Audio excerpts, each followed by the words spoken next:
Hello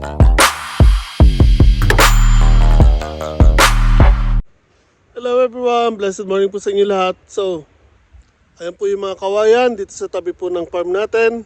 And today, mamumutol ako dyan. Sila po yung gagawin nating pangbakod dito. Yan. So, all over dito, kawayan na po ang gagamitin ko. Yung doon sa mismong harapan lang ng bahay ang ginawa kong kahoy. Dahil kung gagawin kong kahoy po lahat yan, mamumulubi po ako. So sobrang mahal ng kahoy po dito. Kaya yan pong kawayan, libre lang po yan. Kaya mamumutol tayo ng mga kawayan today. So ipunin natin yan and ikakat na lang natin sa gusto natin o kailangan nating haba. So samahan nyo ako magputol ng kawayan.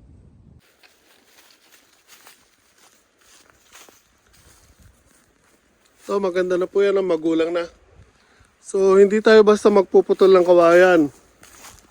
Siyempre, mamimili tayo ng mga magugulang kasi pag mura ang pinutol natin, saglit lang po yan, magpuputok-putok po yan. Kaya, pipili tayo ng magugulang na kawayan at yun po ang gagawin nating pangbakod. Ito, may nakatumba ditong isa. Pwede na rin siguro to since nakatumba na. Kaya nga lang kailangan kong pumasok doon sa loob para putulin siya sa main na puno. Kasi kung dito natin puputulin, sayang naman. Malaki mawawala. So Japanese bamboo po itong mga ito. Kaya mas madali silang putulin. Hindi katulad doon sa mga kawayan sa atin na maraming ganitong siit-siit na nakasagabal. Dito po kung makikita nyo, malinis po yung loob. So mas madali pong mamutol ng kawayan. So hanap lang tayo at magpuputol na po tayo.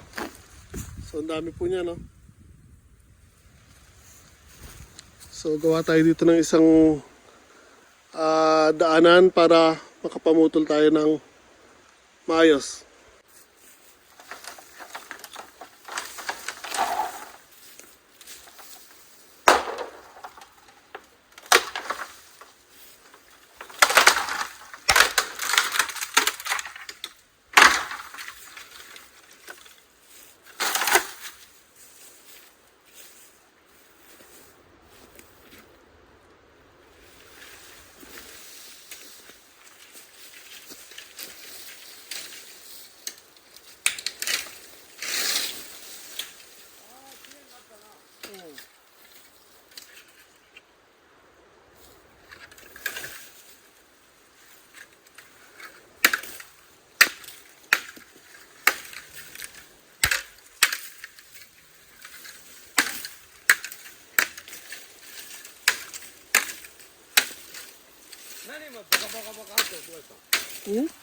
Oh, warito.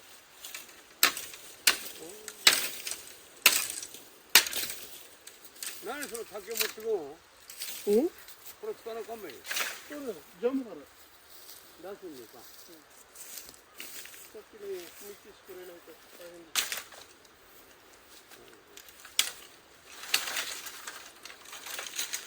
家に帰るかな考えてたけど、dito mo tayo na ito. Hello everyone, so bago ako magdiretso sa pagpuputol ng kawayan, may share lang ako sa inyo. Again, ito pong lupa na ito, dati po part po ito ng property na nabili po namin. Pero now, iba na po may-ari nito. Dito na po sa may company ng train. So, matanda na kasi yung nagmamayari ng lupa. So, hindi naman nagagamit ito masyado. Ang ginawa nila, ipinamigay na lang to doon sa may company ng train. So, nung una akala ko, ito lang itong taniman ng pako or fern. Mga nasa 300 square meters. So, nung tinignan namin maigi kahapon ng kaibigan ko, yung bumili nito, yung kaibigan ko hapon. So, mula doon kasi sa taas, tapos yung kaprasong bundok na yan, then ito, hanggang dito, more than 300, more than 600. So, actually, ang laki po nito. Siguro nasa 900 square meters mahigit, pinamigay lang. Nakakapanghinayang, kaya nga lang, wala na. Nung nakuha kasi namin yung property, ibigay na nila to. So, Nakapanghinayang lang oh. Halos itong naipamigay kasi laki ng property doon sa may bahay at garden or more. So, medyo marami na po yung nahakot natin. And today, may mga katulong tayo. So, marami pa tayong nahakot dyan. So, andito si Takeda-san. Ayan. Naglilikom ng mga pinagputulan natin puno. Gambatiro na papa. So, again today may mga katulong po tayo naghahakot. So, humingi po tayo ng tulong sa mga naghahanap din ng trabaho. So, may bayito tayo ngayon. So, 3 bayito ko. Binigyan natin ng 1,000 isang oras. So, 8 hours yun. So, may hassle yan sila bawat isa for today. So, ayan, medyo kahit paano gumaanggang ang trabaho natin kasi may mga kasama tayo naghahakot ngayon ng kawayan. So, pasado 8 AM nandito na po kami. Nagpuputol. Then, yung dalawa naghahakot. Kami ni Rodel nagpuputol. And doon natapos mga siguro lunchtime. Hanggang before lunch kami nagputol, after lunch naghakot na lang kami. So tatapusin lang namin yung paghakot today. Maaga man kami matapos paghakot, tapos na ang trabaho for today. So for the meanwhile, itong mga naputol namin, cover niya yung sa may harapan ng hatake. Mapupunan po ng bakod yon. So ayun, meron pa tayo natitira doon.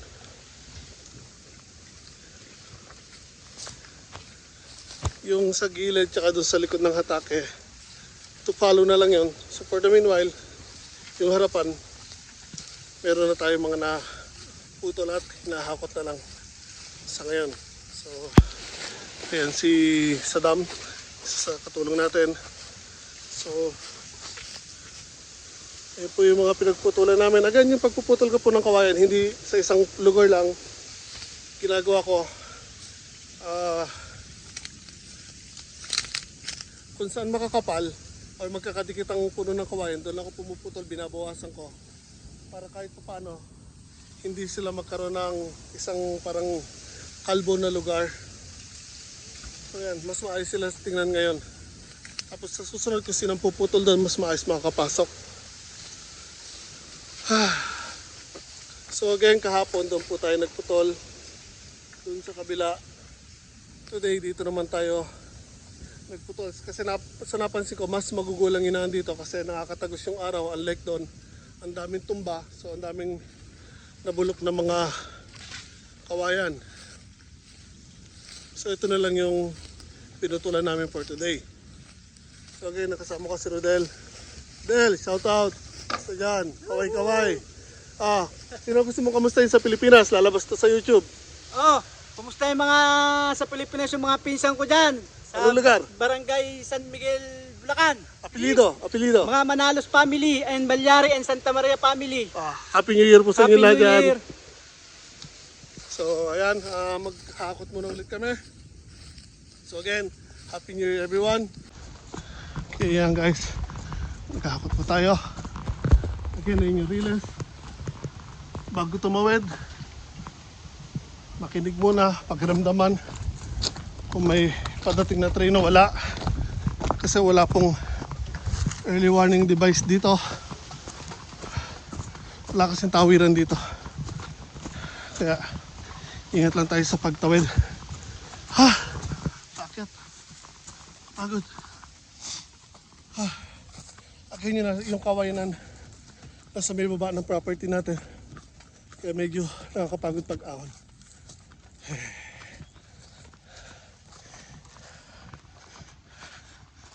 Alam nyo, sarap ng buhay sa abroad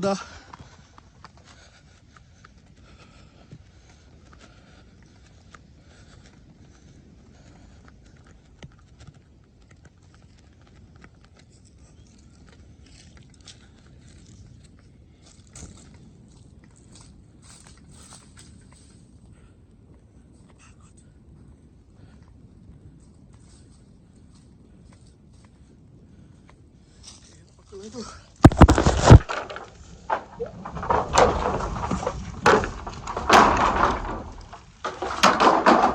Whew.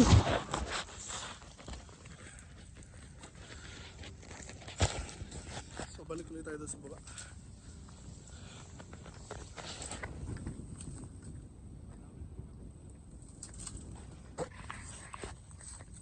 Iro?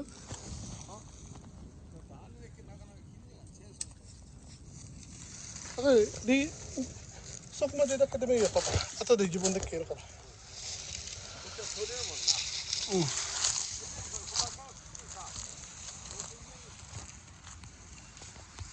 Sudel. So kung nangangarap kayo mag-abroad, punta sa Japan, ganito magiging buhay nyo, tagahakot ng kawayan. Kaya nagigiba ng bahay. Nagtitibag ng semento. Ah! Sarap-sarap ng buhay sa Pinas. Araw-araw nakatambay. Walang pera, umiinom. Ah! Kaya na yun po yung kawayan sa baba.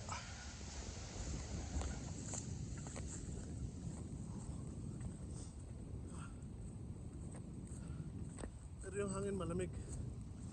Ah, sarap na hangin. Kahit nakakapagod, maaliwalas pa rin yung hangin.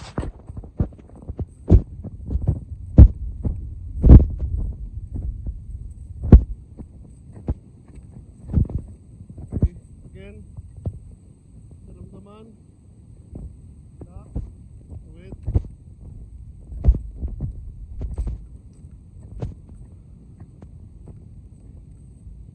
Okay, akot na muna ako guys. Again, ito yung pinagputulan ko na may nagbiro sa akin, hinarang dito sa daan. So inuulit ko, mag-isa lang ako nagpuputol dito. Walang ibang tao.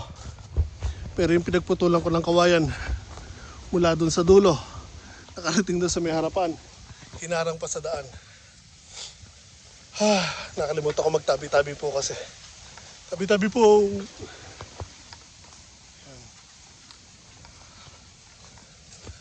So again, yung ilog nandoon sa baba. So hakot na muna ako.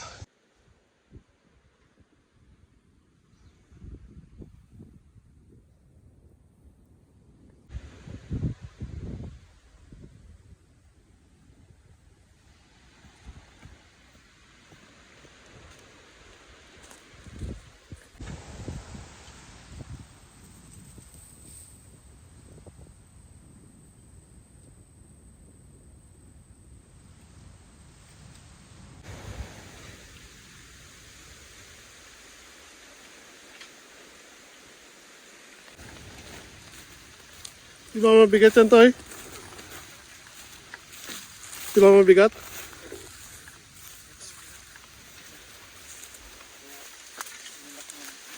Ingat lang.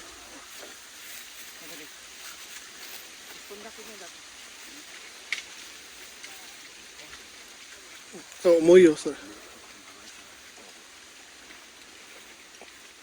Umuyo na to, chikaw kayo.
May narinig na naman ako naglalakad.